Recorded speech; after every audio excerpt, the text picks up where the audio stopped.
Hi guys, જય શ્રી કૃષ્ણ. કેમ છો બધા? મારું નામ છે ઉર્વી અને હું રહું છું ઓસ્ટ્રેલિયામાં.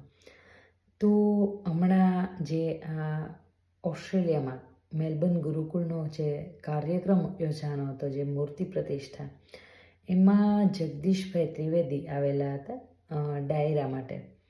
અને એમની સાથે જે એક ઘટના ઘટી છે એરપોર્ટ પર. તો પહેલાં આપણે વિડીયો જોઈએ અને પછી વાત કરીએ. મિત્રો, ગઈકાલે જ મેલબોર્નના એરપોર્ટ પર મારી સાથે બનેલી સત્ય ઘટના. હું લેન્ડ થયો, ઇમિગ્રેશન ઓફિસરે મને પહેલો સવાલ કર્યો કે what is your purpose to visit Australia. મેં કીધું સોશિયલ સર્વિસ. મને કે વોટ ઇઝ યોર ઓક્યુપેશન.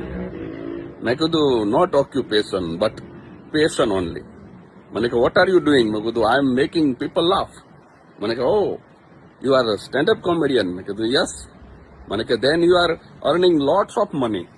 મેં કીધું yes, I am earning lots of money, but do not spend in casino, but spend in classroom.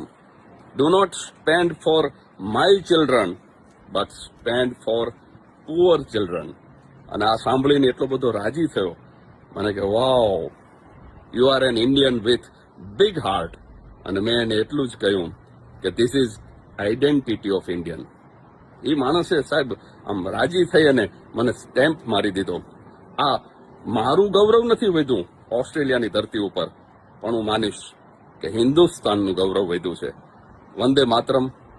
Bharat માતા કી જય.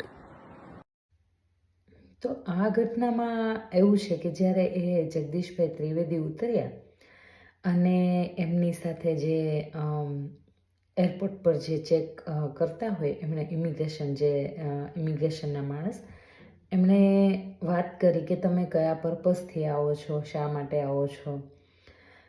અને આ એક ગર્વની વાત કહેવાય કે જે જગદીશભાઈ કમાય છે એ પોતાના માટે નહીં, પણ એ કોઈ ગરીબ બાળકો માટે દાનમાં આપવા માટે કમાય છે. અને આવું જ હોવું જોઈએ. અને આ એક ગુજરાતી હોવાનો મને પણ ગર્વ છે કે આપણા ગુજરાતમાં આવા ઘણા બધા માણસો છે જે ખાલી પોતાના માટે નહીં પણ બીજા માટે વિચારે છે. અને આવું જ હોવું જોઈએ. સાચું ને?